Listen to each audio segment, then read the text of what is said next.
Hello friends, எல்லோரும் நம்ம gardening video போட சொன்னீங்க. அதை நான் இன்றைக்கி போட்டிருக்கேன். வாங்க பார்க்கலாம். இதான் நம்ம வீட்டில் இருக்கக்கூடிய வாழை மரங்கள் பாருங்கள். இது கிட்டத்தட்ட ஒரு 5 வாழை மரங்கிட்ட நம்ம வாழைத்தார் போட்டதை வெட்டியாச்சு.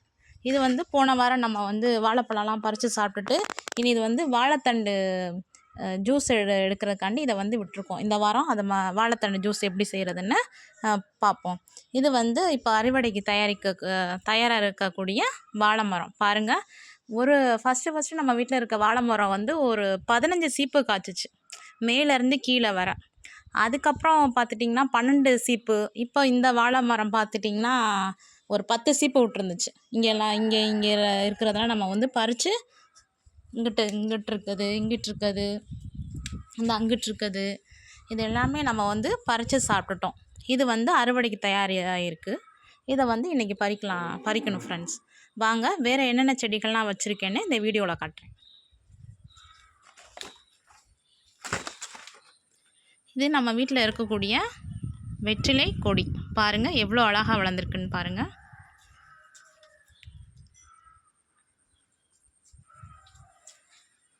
இது நம்ம வீட்டில் இருக்கக்கூடிய மிளகு தக்காளி கீரை. கோழி கொஞ்சம் சாப்பிட்டனால இப்படி ஆயிடுச்சு. இது பப்பாளி மரம். இது மருதாணி செடி. இது மல்லிகை செடி.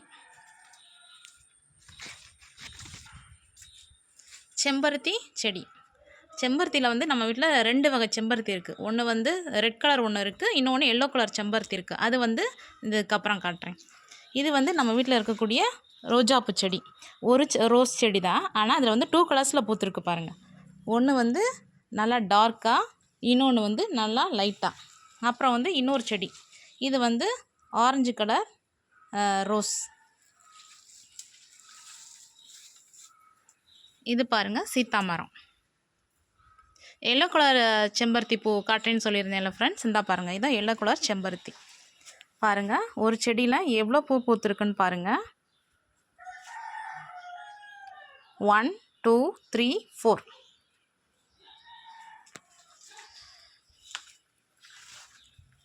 அப்புறம் பாருங்கள், இது ஒரு வகையான அழகு செடி. அப்புறம் துளசி, அப்புறம் பைனாப்பிள், அப்புறம் கொய்யா மரம் பாருங்கள் ஃப்ரெண்ட்ஸ். அப்புறம் திரும்பவும் துளசி. அப்புறம் இது சப்பட்டை மாமரம். நல்லா இனிப்பாக இருக்கும், சூப்பராக இருக்கும். சப்பட்டை மாமரம் வச்சுருக்கோம். இது எலும்பிச்சை. அப்புறம் நம்ம அங்கே ஒரு ரோஸ் செடி பார்த்தோம்ல ஃப்ரெண்ட்ஸ். ஒரு செடியில் டபுள் கலர் பூக்குன்ட்டு அதோடய ஸ்டிக்கெல்லாம் என்ன பண்ணியிருக்கேன், பறிச்சுட்டு இங்கே ஊனி வச்சுருக்கேன். இதுக்கு நான் ஒரு உரம் தயார் பண்ணி வச்சுருக்கேன்.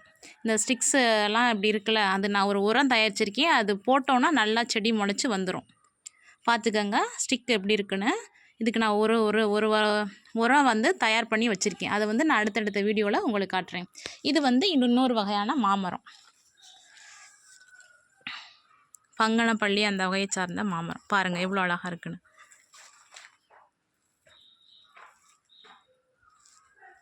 இது டேபிள் ரோஸ். பாருங்கள் டேபிள் ரோஸ் என்னென்ன கலர் இருக்குது பாருங்கள். ஒயிட் கலர், எல்லோ கலரு, இது ஒரு வகை கலரு. இதெல்லாம் நிறையா இலை விட்டுருந்துச்சு. இதெல்லாம் வேஸ்ட்டாக போயிடும்னு சொல்லிவிட்டு இன்னொரு வேஸ்ட்டு டப்பு ஒன்று இருக்குது நம்ம வீட்டில். அதில் எடுத்து ஊனி வச்சுருக்கேன். அது ஊனி வச்ச ஒரு 3 டேஸ்லேயே பாருங்கள் அதுலேயும் ஒரு பூ விட்டுருச்சு. எவ்வளோ முட்டை விட்டுருக்குன்னு பாருங்கள்.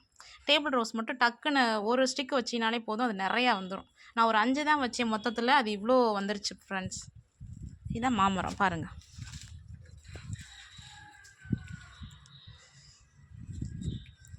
அப்புறம் இதான் நம்ம வாழை மரம், மொத்த வாழை மரமும். நம்ம இடம் இல்லை, அதனால் நான் கிட்ட இருக்குது செடி.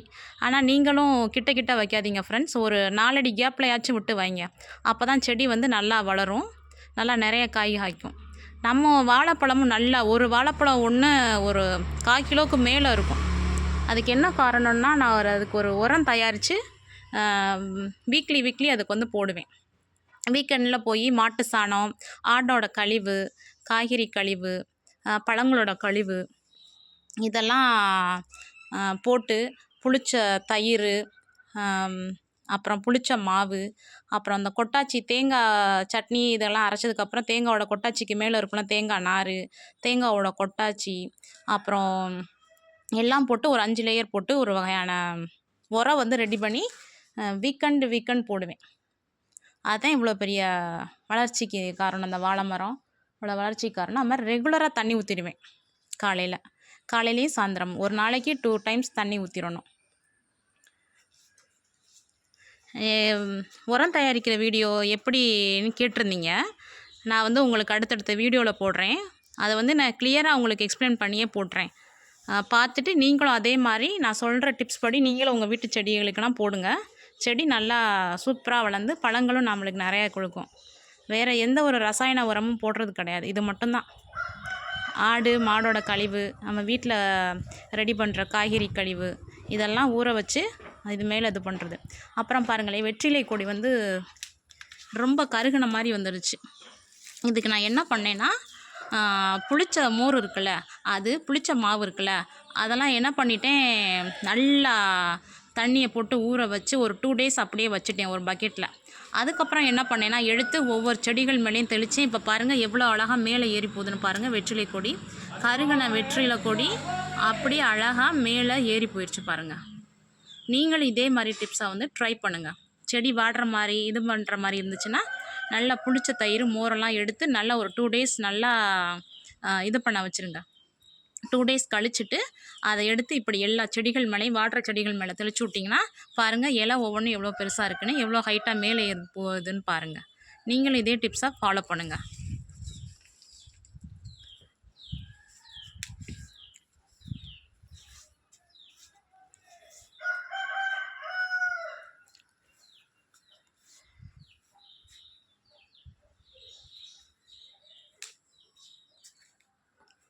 அவ்வளோதான் ஃப்ரெண்ட்ஸ் நம்மளோட வீடியோ வந்து விஎன் 2019. நம்ம வீடியோ வந்து லைக் பண்ணுங்கள், ஷேர் பண்ணுங்கள், கமெண்ட் பண்ணுங்கள். மறக்காமல் பக்கத்தில் இருக்க பெல் பட்டனை கிளிக் பண்ணுங்கள். அப்போ தான் நான் வந்து போடுற கார்டனிங் டிப்ஸ் எல்லாம் உங்களுக்கு நோட்டிஃபிகேஷனில் வரும். ஓகே ஃப்ரெண்ட்ஸ், நம்ம கார்டனிங் வீடியோவில் அடுத்து வந்து உரம் எப்படி தயாரித்து நான் செடிகளுக்கு போடுறேன் அப்படின்னு சொல்லிட்டு நெக்ஸ்ட் வீடியோவில் காட்டுறேன். தேங்க்யூ.